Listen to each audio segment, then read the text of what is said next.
Hollywood in the 1930s and 40s was a kingdom of illusions, a world where beauty was currency and the silver screen turned ordinary mortals into untouchable gods.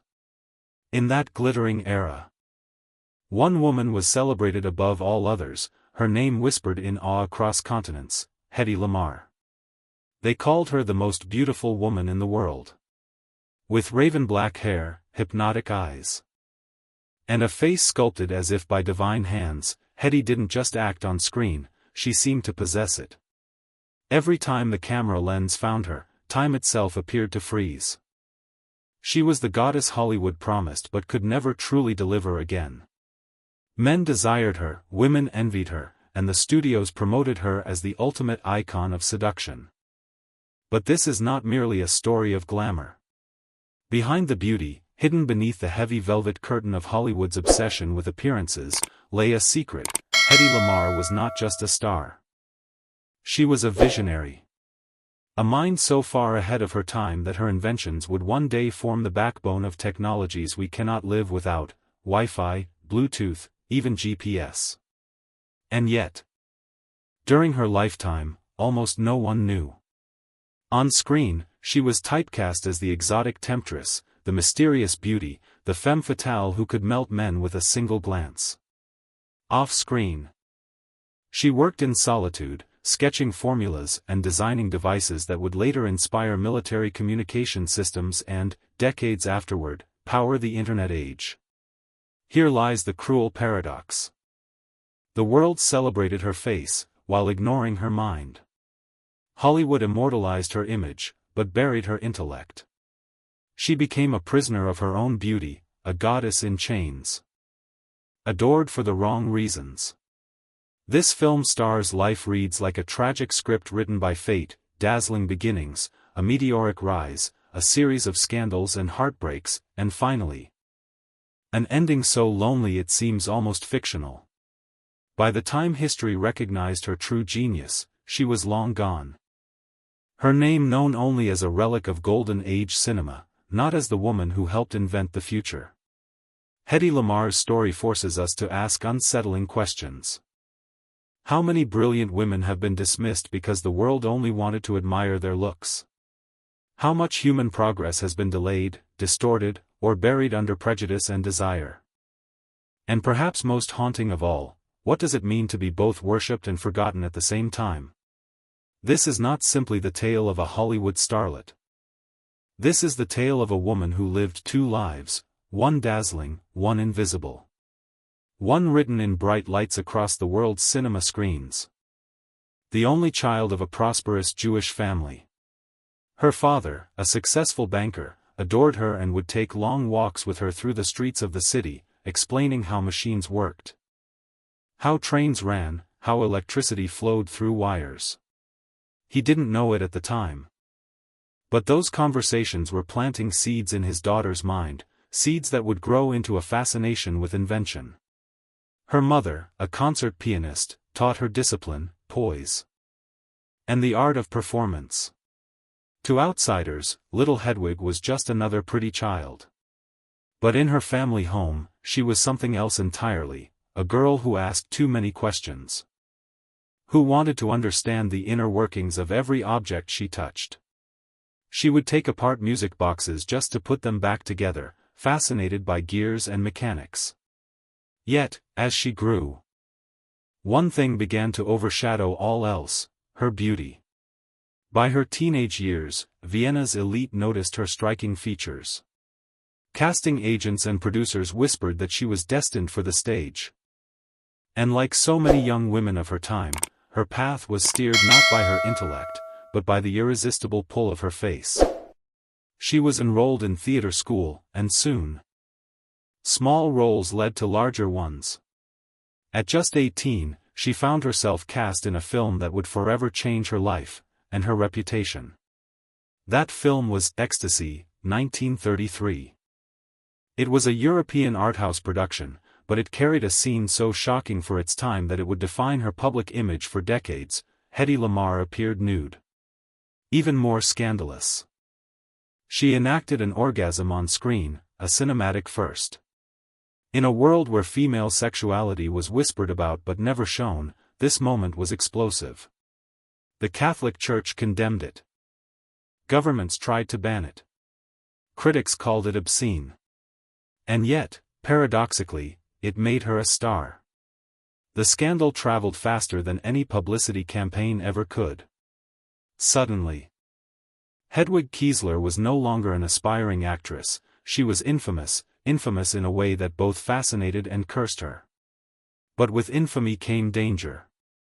In 1933, Austria was falling under the shadow of Nazi Germany. The daughter of Jewish parents, Hedy's beauty attracted powerful men. One of them was Fritz Mandl, an arms manufacturer and one of the wealthiest men in Europe. He pursued her relentlessly, and though she was barely 19, they married. What followed was a gilded cage. Mandl was obsessively controlling, reportedly so jealous that he tried to buy up every copy of Ecstasy to destroy her image. Their marriage was suffocating, he treated her as property, parading her at dinners filled with politicians, scientists, and military leaders. But Hedy was not content to play the silent wife. At those dinners, she listened carefully, absorbing conversations about weapons technology, guided torpedoes, and radio communications.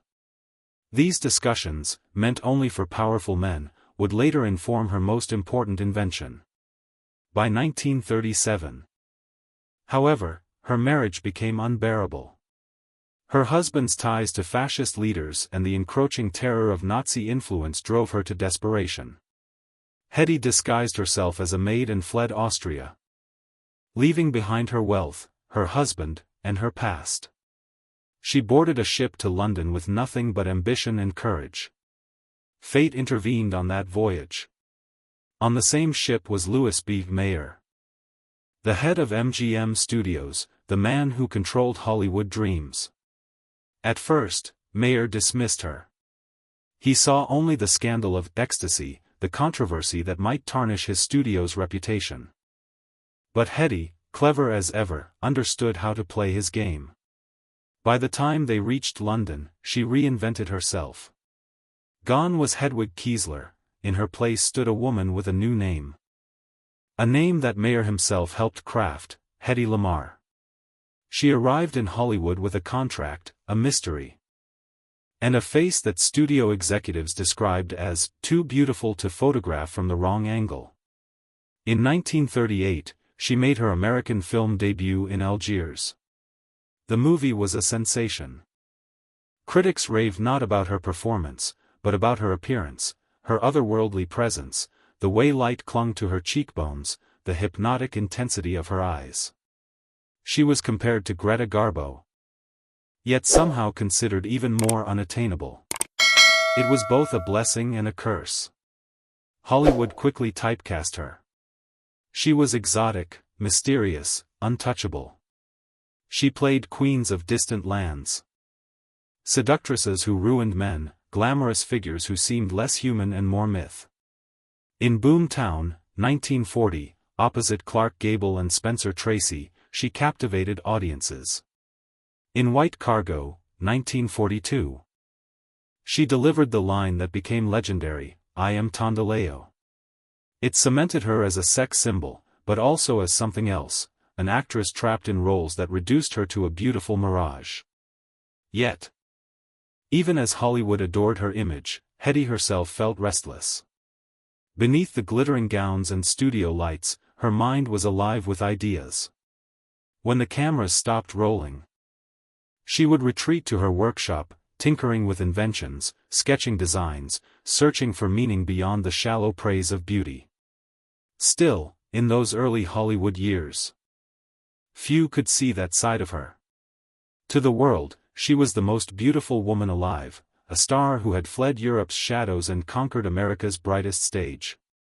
What no one realized was that the very same woman who dazzled under MGM spotlight was also carrying secrets of science in her memory. Knowledge she had stolen from her time trapped in Fritz Mandl's world of weapons and war. Hedy Lamarr had arrived in Hollywood. But the real story of her genius was only beginning. When Hedy Lamarr stepped onto American soil, Hollywood had no idea what it was about to inherit. The industry was at its peak. A dream factory that manufactured stars as easily as it manufactured films, but Hedy was different. She wasn't just another contract player to be molded and discarded. She carried with her the aura of Europe, a mystery born out of scandal, flight, and reinvention. And once the cameras started rolling, she was unstoppable. Her first Hollywood picture, Algiers, 1938, was a revelation. The film paired her with Charles Boyer, and from the moment she appeared on screen, audiences forgot everything else. Critics wrote about her as if she were a vision rather than an actress, describing her as the most beautiful woman in the world. The studio understood immediately what they had. A face that could sell anything. Mayer promoted her as exotic, enigmatic, and untouchable. The 1940s became Hedy's era. She starred in a string of box office successes. Lady of the Tropics, 1939, Boomtown, 1940, with Clark Gable and Spencer Tracy, Ziegfeld Girl, 1941, alongside Judy Garland and Lana Turner, and White Cargo, 1942. And for a moment it seemed as though Hedy Lamarr had conquered Hollywood completely. She was on magazine covers, her name glowing on marquees, her image projected into every theater in America. But with fame came the loneliness of typecasting. While her peers like Bette Davis, Katharine Hepburn, and Ingrid Bergman were winning accolades for dramatic performances, Hedy remained trapped in roles that emphasized her appearance. Critics noted the irony: she was hailed as a star, but seldom respected as an actress. To the studios, it didn't matter. To audiences, she was perfection incarnate, the dream of Hollywood made flesh. Still, Hedy Lamarr's life was never limited to the screen.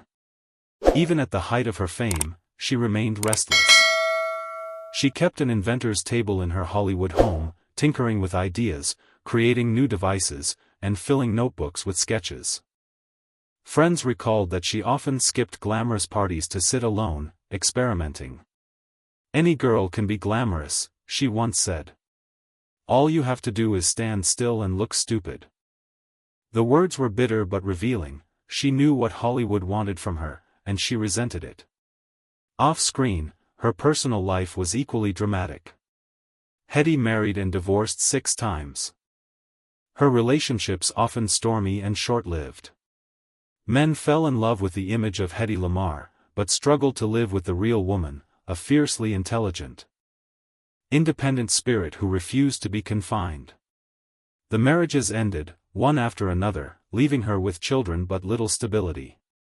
And yet, while Hollywood continued to idolize her face, the world itself was heading toward catastrophe.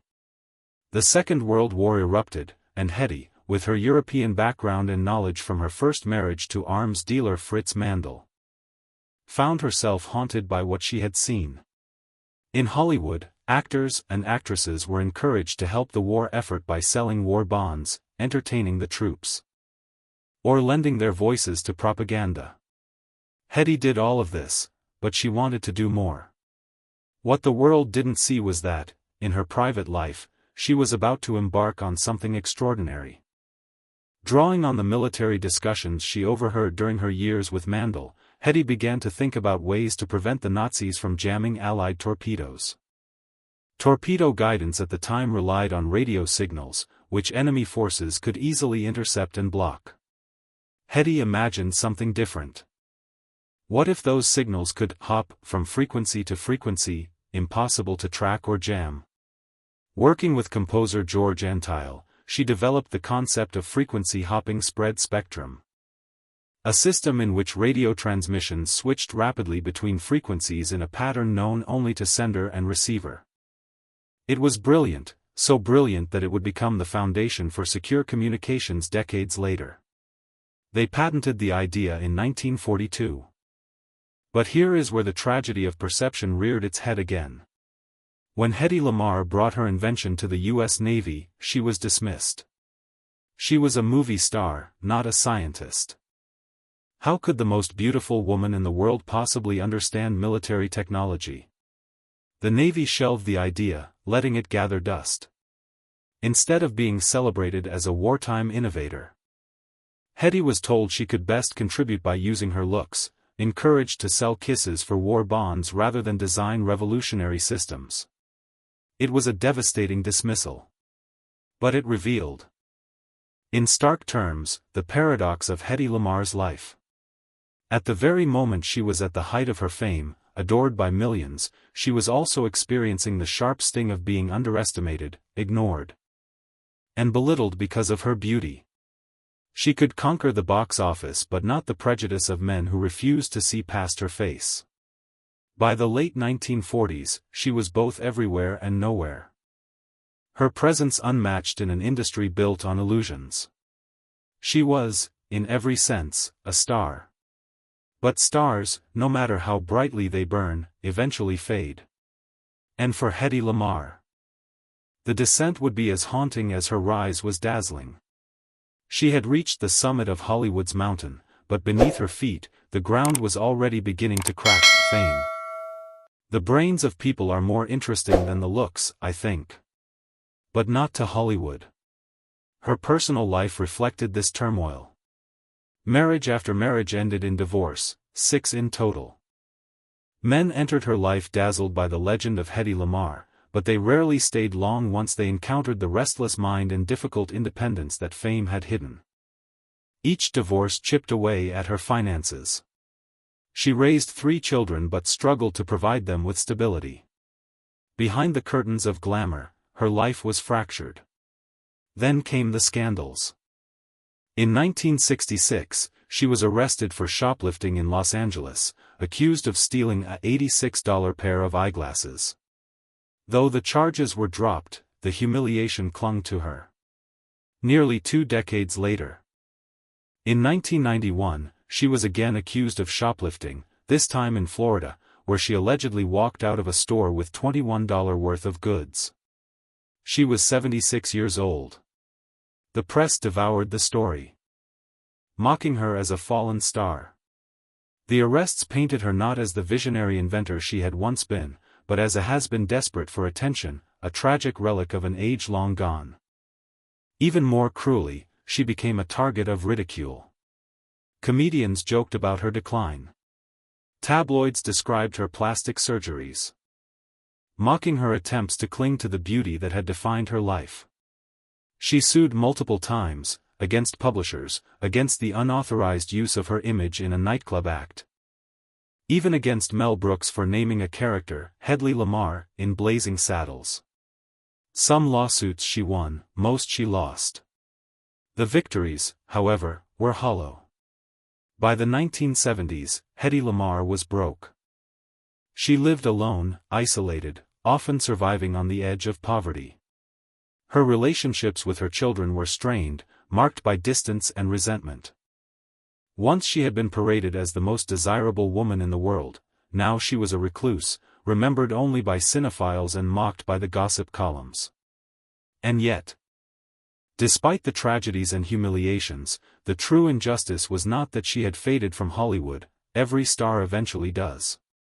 The deeper injustice was that her greatest gift, her mind, had been dismissed while she lived.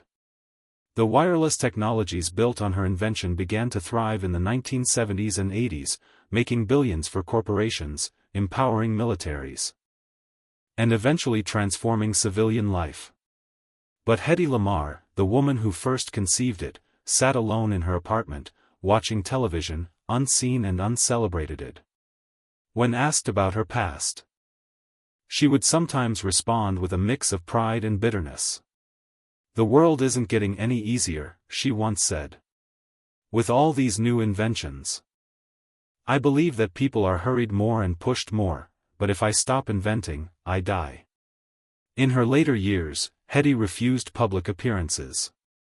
She lived in near-total seclusion in Florida, speaking to the outside world only through phone calls. She was still witty, still sharp, but wary of being seen. She told friends she wanted people to remember her as she had been, not as she was.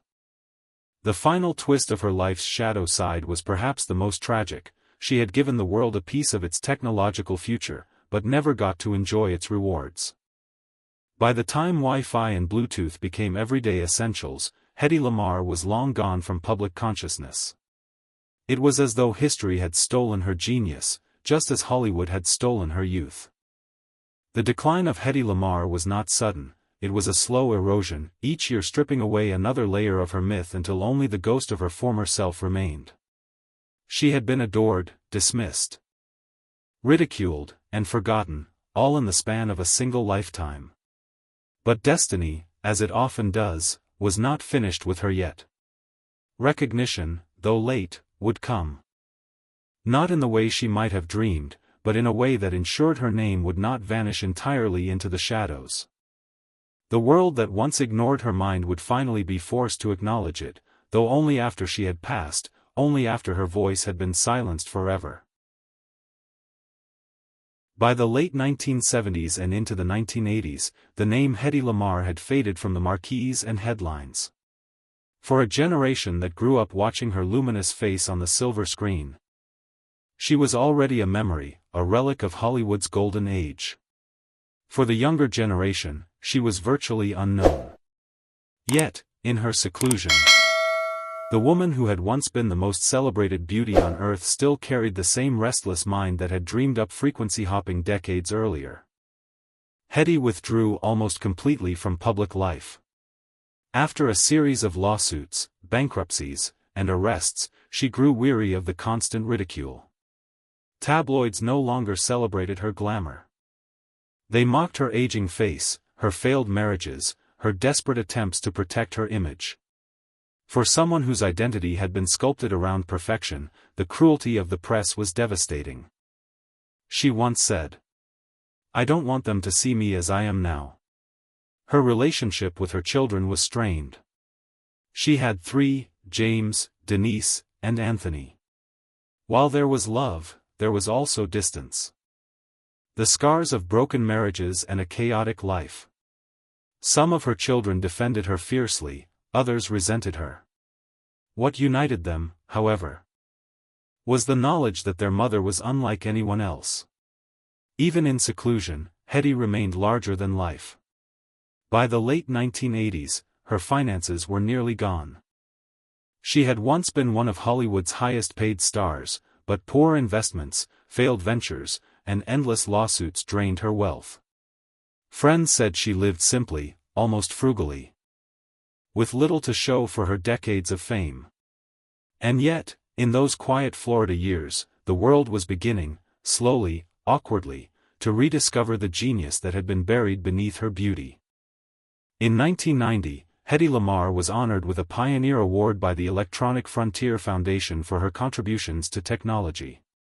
It was a rare moment of recognition, though it came too late to restore the fortune she had lost. Newspapers began to run stories about how the glamorous movie star had also invented the foundation for modern wireless communications. The public was stunned. How could this have been overlooked?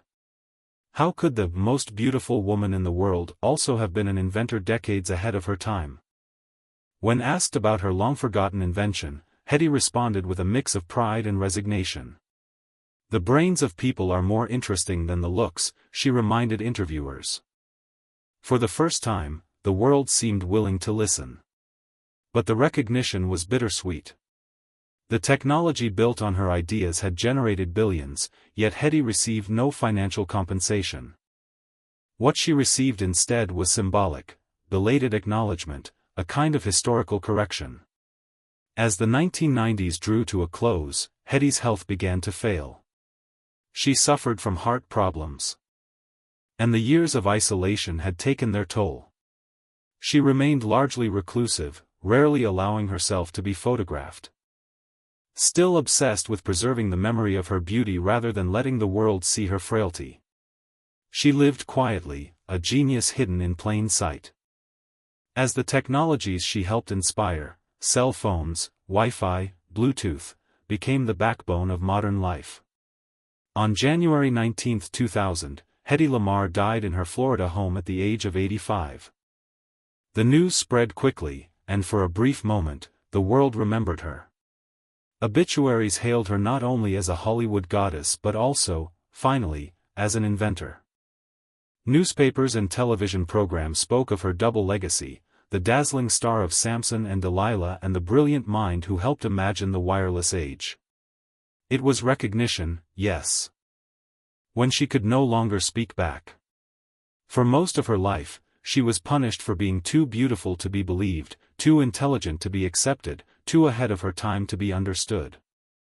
By the time the world caught up, Hedy Lamarr had already retreated into silence. Today, every time we check our email, connect to Wi-Fi, or navigate using GPS, we are living in the future she once imagined. And yet, how many people know her name? How many understand that one of the building blocks of our connected world came not from a laboratory, but from the restless mind of a woman whom Hollywood reduced to little more than a face? The tragedy of Hedy Lamarr's final years lies in that gap, between who she truly was and how the world insisted on seeing her.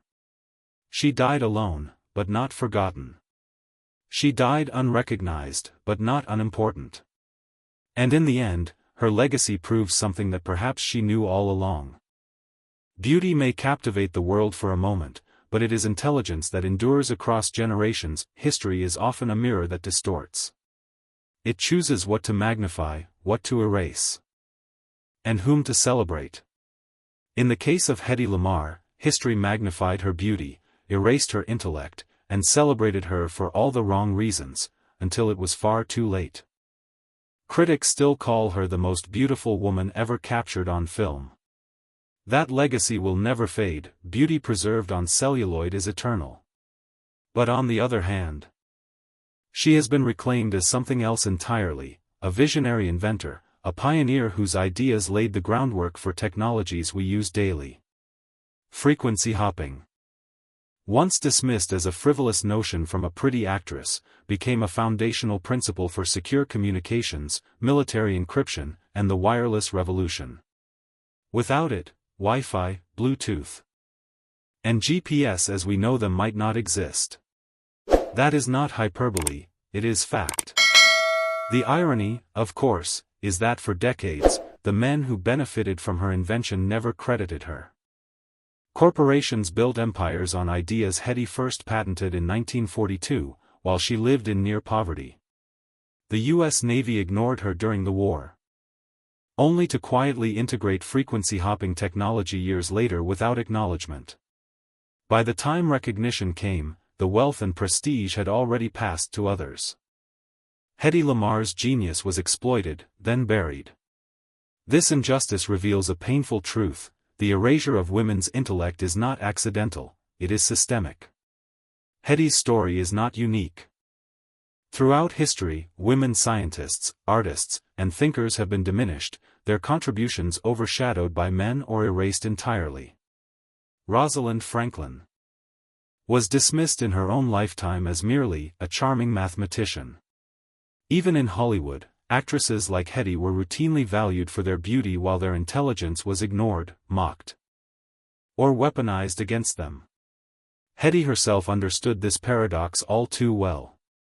"Any girl can be glamorous," she once quipped. "All you have to do is stand still and look stupid." Behind the humor was deep frustration. She knew she was trapped in a role society had written for her, a role she could never escape. Her mind was restless, searching, inventive, but the world only wanted her to be still, silent, and beautiful. The broader lesson of Hedy Lamarr's life is therefore not just about one woman, but about how society measures worth. For men, genius can exist independently of appearance. For women, genius is often dismissed if paired with beauty, and ignored entirely if not. Hedy suffered the unique cruelty of being too beautiful to be taken seriously, an irony so bitter it could only belong to Hollywood's forgotten halos. And yet, her story also holds hope. In recent decades, she has become a feminist icon, a symbol of resilience, and a reminder that intelligence cannot be erased forever. Documentaries, books, and articles have restored her to her rightful place in history, not just as a star, but as an inventor. Young women in STEM look to her as proof that brilliance can emerge from anywhere, even from beneath the crushing weight of glamour. But her recognition raises uncomfortable questions. Why did it take until the year 2000 for her death to remind the world of her genius? Why was she only inducted into the National Inventors Hall of Fame in 2014, 14 years after she died? And how many other women remain unrecognized today? Their contributions hidden because they do not fit the world's narrow definitions of who gets to be remembered? Hedy's story is also a cautionary tale about the ephemeral nature of fame. In Hollywood, stars are made and unmade with merciless speed. One decade, she was worshipped, the next, she was mocked. She was cast aside when her youth faded, as countless actresses before and after her have been. The system that profited from her face refused to honor her mind. It is a reminder that fame is not the same as legacy, and that beauty, no matter how breathtaking, cannot shield one from the cruelty of time. And yet, her true legacy is stronger than the studios that once controlled her. Every time a smartphone connects to Wi-Fi, every time Bluetooth links a device, every time GPS guides us through a city, Hedy Lamarr lives again. She is not merely a Hollywood ghost. She is embedded in the very fabric of the modern world. Few stars of her era can claim such permanence. Perhaps the greatest lesson Hedy Lamarr leaves us with is this: do not underestimate the silent minds behind the glamorous masks. Her life urges us to look deeper, to challenge the stories we are told about women, about genius, about what makes someone worthy of remembrance. Hedy's brilliance was almost erased by history, but in the end, it was too powerful to remain hidden. As society continues to re-evaluate the past, Hedy stands as both a tragedy and a triumph, tragic in that she never lived to see her genius fully recognized, triumphant in that her work outlives her beauty. She was a star who burned bright, a woman dismissed, a genius ignored, and finally, a legend reclaimed. In her own words, perhaps the truest epitaph, hope and curiosity about the future seemed better than guarantees. That's the way I was. The unknown was always so attractive to me, and still is. Hedy Lamarr's unknown became our known. And though the world tried to silence her, her voice echoes every time we connect to the invisible networks she once dreamed into existence. Every story has an ending, but some endings refuse to settle quietly. The life of Hedy Lamarr does not rest neatly between the golden reels of Hollywood nor within the technical archives of scientific history. Instead, it lingers, an uneasy echo that asks us to question how we measure human worth, how we remember genius, and how easily society allows brilliance to slip through its fingers. When we look back at Hedy's life, it is impossible not to see the contradictions shimmering like fractured glass.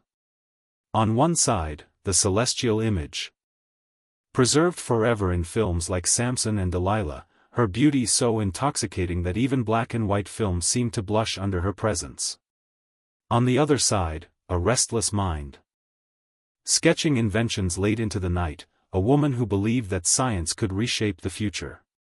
She was both goddess and engineer, seductress and scientist, myth and reality. The tragedy was that the world only allowed her to be half of who she was. For much of her life, she was imprisoned by beauty.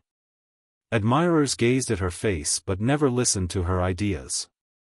Studios paraded her image but dismissed her ambitions. Even her greatest invention, frequency hopping, was shelved, forgotten, denied the credit it deserved. And when the recognition finally came, it was too late. She had already died, already lived decades of poverty, ridicule, and isolation. The applause arrived when she could no longer hear it. And yet, perhaps this is why her story resonates so deeply now. Because Hedy Lamarr is not just a forgotten star, she is a mirror reflecting how society treats women who dare to be more than one thing. Her life forces us to confront how many voices have been silenced, how many discoveries erased, simply because the people who made them did not fit into the boxes the world had prepared. There is something haunting about the idea of her final years, alone in a Florida apartment, speaking to the world only through the telephone, while outside, millions of people were beginning to use the very technology her mind had once envisioned. It feels like a cruel cosmic joke. The world connecting through invisible frequencies while the woman who birthed the idea sat in silence, disconnected. But perhaps this is also where her halo shines brightest. Because even though Hedy Lamarr never saw the full recognition she deserved, her legacy cannot be undone. Beauty fades, films grow old, but ideas live forever. And Hedy's idea lives in every home, every city, every pocket around the globe. Every time someone taps a smartphone, streams a film, or navigates with GPS, they are unknowingly touching the invisible threads she once sketched on paper. Her halo, then, is not the artificial glow of studio spotlights. It is something more enduring. The glow of a mind ahead of its time, a mind the world tried to bury but could not extinguish. In death, Hedy Lamarr has become more than she ever was in life. Documentaries and books have restored her story, scientists and feminists alike have claimed her as an icon, and the Hall of Fame has finally placed her among inventors where she always belonged. Her tragedy has been rewritten as triumph, not because the pain disappears, but because her truth finally broke free. And so we are left with the image of Hedy Lamarr not as a forgotten beauty, nor as a failed star, but as something greater, a woman who embodied both the brilliance and the cruelty of the 20th century. She was worshipped for her looks, ignored for her mind, ridiculed for her decline, and celebrated only after death. Few lives better illustrate the fragile line between adoration and erasure. But perhaps the most haunting question remains. How many other Hedys are there? How many women, even now, are dismissed, their ideas ignored, their contributions buried beneath prejudice or desire? If her story teaches us anything, it is that genius wears many faces, and we must learn to see beyond the ones that glitter. For the forgotten halo, Hedy Lamarr is not simply a tale of rise and fall. She is a reminder that the halos of Hollywood are often deceptive, some shine with fame, others with forgotten brilliance.